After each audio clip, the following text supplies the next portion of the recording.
반갑습니다. 뽀기트입니다. 저희가 이제 이런저런 이제 시도를 막 하고 있습니다. 구독자가 쫙 상승을 하다가 어느 시점부터 뚝 멈춰서서 늘지 않고 있는 이 현상. 그래서 저희가 구독자 몰이, 구독자 모객 이런 행위를 하기 위해서 여러 가지 시도를 하고 있는데 그 중에 하나 아주 궁금해서 미치겠는데 어디 가서 함부로 쉽게 알 수 없는 그런 내용들을 가지고서 얘기를 나누는 시간, 바로 그것이 알고 싶보입니다. 빠밤! 오늘 얘기하고 싶은 요 카테고리, 제조가 돼서 생산이 되고 유통이 되어서 택배로 나한테 오는 요 과정까지 유통의 전반적인 얘기를 한번 해보도록 하겠습니다. 사전에 대본이 없습니다. 지금 일렉트로룩스라고 이렇게 전혀 상관없는 거죠. 무조건 오늘은 질문을 받고서 알고 있는 것들을 낱낱이 공개하도록 하겠습니다. 자, 일단 제조가 팔을 좀 걷고 이런 상품을 만들겠다 기획을 먼저 해서 안에 들어가 있는 이 원료, 이걸 어떻게 만들지 그 제조사하고 공장하고 또 협의를 하고, 바깥에 있는 패키지 이런 것들을 또 협의를 하고, 한 곳에서 모아서 포장을 하고 취합을 하고, 그리고 하나를 만드는데 최소 수량이라는 게 있습니다. 이게 MOQ라고 하는데, 샤워기를 얘기해 볼까요? 우리 얼마 전에 샤워기 했으니까. 헤드 하나 만드는데 공장에서 요와 관련되어 있는 라인을 구동을 시켜야 되기 때문에 위에 걸어놓고 한번 쫙 지나가는데 최소 요거를 하루 정도는 돌려야 돼요. 이거를 반만 돌리면 어떡해? 반은? 아, 또 딴 걸로 바꿔야 되잖아. 바꾸는데 걸리는 시간이 3-4시간이야. 날려버리는 거예요. 그러니까 전날 혹은 전전날 이거를 이렇게 작업을 할 걸 미리 준비를 딱 해놓고 거기에다가 딱 올려서 하루, 이틀 이런 식으로 꽉 채워야지만 제조사들은 기본적으로 생산을 해줍니다. 근데 얘들은 하루 생산하면 5,000개를 할 수 있는데 필요한 건 2,000개예요. 안 해줍니다. 안 만들어줍니다. 그러면 2,000개만 할 수 있는 방법이 있습니다. 그 공장이 갖고 있는 디자인이 있어. 거기서 이미 돌리고 있는 거. 돌리고 있는 거. 아, 그러면 내 브랜드로 바꿔서 그러면 그것만 해주세요. 그러면 그래? 그럼 2,000개 해줄게. 이렇게 됩니다. 그래서 우리 흔히 알고 있는 후자는 중국 가면 다 똑같은 거. 이름만 다르고 거의 틀린 걸 모르겠어. 이런 애들이 이렇게 나오는 애들이에요. 그래서 다들 있는 거 뭐 500개, 1000개씩 발주하는 거지. 드라이기 비슷비슷하죠. 블렌더도 잘 보면 비슷비슷합니다. 스팀 다리미 완전 다 똑같죠. 한 공장에서 5-6개 브랜드 우수해 10몇 개씩 줍니다. 전 세계에다가. 내 디자인으로 제조를 딱 해서 만약에 2,000개가 안 된다고 해서 5,000개를 만들었어요. 공장 입장에서는 5,000개가 그렇게 많은 장이 아니야. 하루밖에 안 되니까. 크게 또 싸게 주지도 않아요. 고로 시중에 없는 디자인과 없는 설계의 제품들은 처음에 나오면 비쌉니다. 그럴 수밖에 없어요. 그러면 제조사들이 바로 판매를 하느냐? 그렇지는 않아. 국내에 한해서만 얘기해 보자고요. 자, 누군가가 만들었어. 소비자가 여기 있습니다. 다이렉트로 판매하면 제일 좋겠지. 근데 이 중간에 엄청 복잡하고 다양한 형태의 전문 분야들이 존재해요. 중간에 자금력이 되는 유통사가 총판권을 가져가서 온라인, 오프라인, 홈쇼핑, 수출까지 한 번에 하는 케이스가 있고, 총판하기는 좀 부담스러우니 온라인만 떼갈게, 홈쇼핑만 떼갈게, 이런 식으로 몇 개의 유통사들을 가져갑니다. 이런 거를 벤더라고 합니다. 네이버에 올릴 수도 있고 11번가, SSG, 쿠팡, 오프라인은 뭐 마트에 올리고 하이마트 가고 백화점 가고 각각의 수수료가 다 달라요. 뭐 예를 들면 백화점이 30에서 35%, 홈쇼핑이 35에서 40, 45까지 가고. 그렇게 많이 있대요? 그럼 당연하지. 하다못해 온라인 플랫폼도 조금 브랜드가 있는 뭐 SSG나 이런 데들은 다 20% 넘어갑니다. 왜냐면 대신 홍보를 해주잖아. 본인들이 판매를 하기 위해서 방송을 내보내주고 이렇게 그 웹페이지 띄워주고 검색에 걸리게 해주고 하는 이런 그 시스템들을 제공하고 있다는 거죠. 이런 게 이제 그 시장의 논리인데, 네이버 스마트 스토어에 올리면 3에서 많게는 6.5%밖에 지급을 안 해. 그럼 이 사람들이 하는 행위가 있습니다. 자사몰을 하나 만듭니다. 혹은 스마트 스토어를 만들거나 자기들이 광고를 하거나 마케팅을 합니다. 그래서 요즘에 SNS에 뿌려지는 마케팅의 광고나 타겟 마케팅들이 있죠.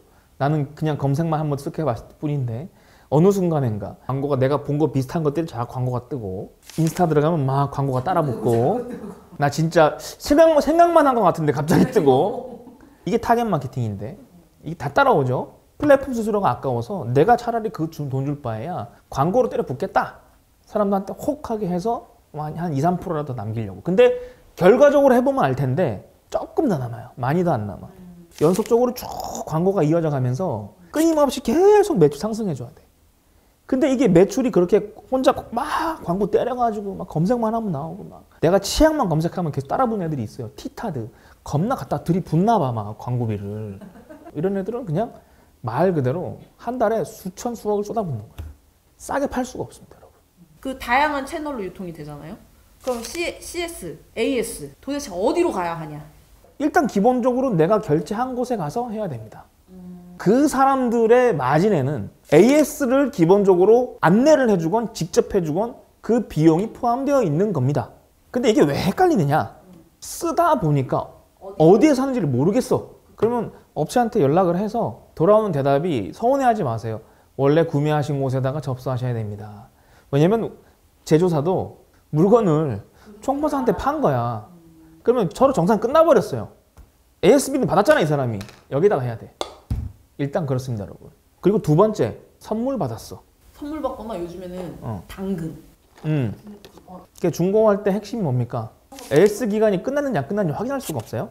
그러면 AS 기간이 끝났을 가능성이 크기 때문에 이쪽에서도 AS를 해줘야 될 의무가 없습니다. 여기를 무조건 찾아내야 됩니다. 그래서 물어봐서 구매하신 곳이 어딘지를 알아봐야 되고, 살 때 이런 거 걱정 없이 중견기업이나 큰 브랜드 회사들처럼 그냥 어디서 사는지 상관없이 AS 맡겨도 그냥 그쪽에서 도와주는 이런 곳들의 제품을 사는 것이 그 마음 편하죠. 그래서 제가 계속 CS가 좋아야 된다, CS가 좋아야 된다 계속 얘기하는 이유가 이 주체가 없어지지 않아야 되고 이 중간도 사라지지 않아야 된다.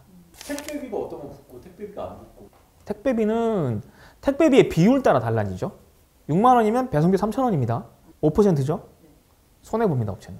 근데 막 몇만 원짜리인데도 무료 배송 이런 건 뭐예요, 그런 거는? 보통 플랫폼에서 대주는 곳들도 있고 배송비를 얹어서 파는 거죠. 원래 2만 원인데 2만 3천 원 받고 파는 거죠. 2만 3천 원에 택배비 무료 배송. 저희 같은 경우도 4만 9천 원이면 5만 2천 원 이렇게 팔면 되는 거예요. 문제는 부피, 무게 이 두 가지에서 또 만약에 문제가 되는 경우가 있으면 배송비를 추가로 받습니다. 어떻게 보면 약간 마진율에 따라서도 조금 다를 수가 있는 거네. 그러니까 객단가가 저렴한 애들을 할 때는 배송비가 대부분 고객 부담으로 갈 수밖에 없는 구조고요. 10만 원 넘어갔을 때 형성되는 제품들은 대부분 배송비가 업체가 부담하는 게 상식적으로 맞습니다. 그거를 계산을 하고서 가격을 책정을 하기 때문에. 그러니까 10만 원이 넘어갔을 때 택배비 붙는 경우는 엄청난 할인을 할 때, 정말 마진을 서로 안 남길 때, 이럴 때는 그럴 경우가 있고, 우리 같은 이런 온라인을 하는 곳들은 약 10만 원 정도 안에서 3천 원 정도 지출되면 가장 이상적인 배송비인데. 그러면 제품별로 원가가 천차만별일 텐데 어느 정도로 예상을 해야 돼요?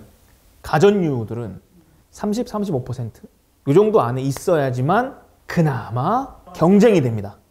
안 그러면 플랫폼 수수료가 빠지고 중간에 마케팅 살짝만 해도 손해를 봅니다. 40%가 넘어가는 순간 거의 1년 안에 이 제품은 사라진다. 생활용품, 화장품 이런 애들은, 특히 생활에 밀접한 제품들은 싼 게 비지떡입니다. 가전도 마찬가지인데 가전은 특히나 쌀수록 비지떡입니다. 여기서 전제는 통상적인 유통을 가져갔을 때고, 저희 같은 사람들을 제외하고 해요. 우리 같은 사람들은 유통사가 없는 거잖아. 그냥 바로 가는 거니까 싸게 갈 수밖에 없지. 하지만 이렇게 일반적인 유통으로 간다고 쳤을 때는 헤어, 얼굴 뭐 이런 쪽에 들어가는 거, 얘네들은 이거를 20% 아래에 들어가야 됩니다. 많이 가도 25%. 진짜 많이 가야 25%.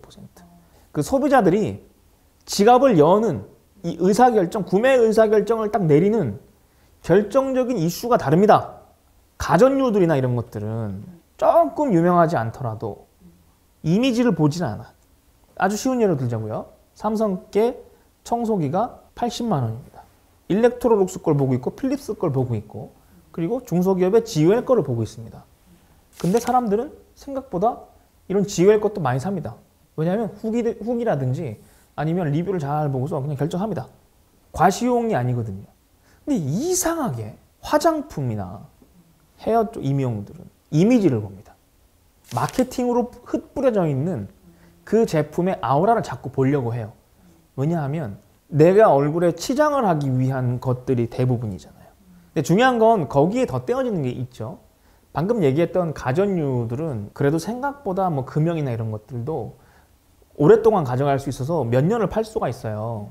근데 화장품 같은 경우는 트렌디하기 때문에 빨리 못 따라잡으면 끝이 나요. 그리고 가전류들은 인증, 생활용품도 인증, 근데 임의용 화장품 중에는 허가 플러스 심지어 임상까지 필요하다. 이게 굉장히 많이 듭니다.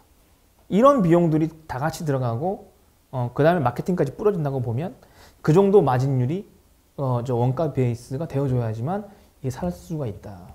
근데 패션은 더 싸다. 원가가 훨씬 싸. 10% 미만이어야 돼. 이유가 뭘까? 재고가 겁나 남습니다. 왜냐면 사이즈 때문에. 그거를 나중에 아울렛으로 처리한다고 해도 2월 상품이 돼버리니까. 그래서 결국에는 뭔가 이렇게 미래 손실까지 다 어느 정도 들어가고 또 하나는 마케팅 비용이 어느 정도 형성이 되어 있느냐 이거에 따라서 원가 베이스가 판매가랑 같이 이제 결정이 된다.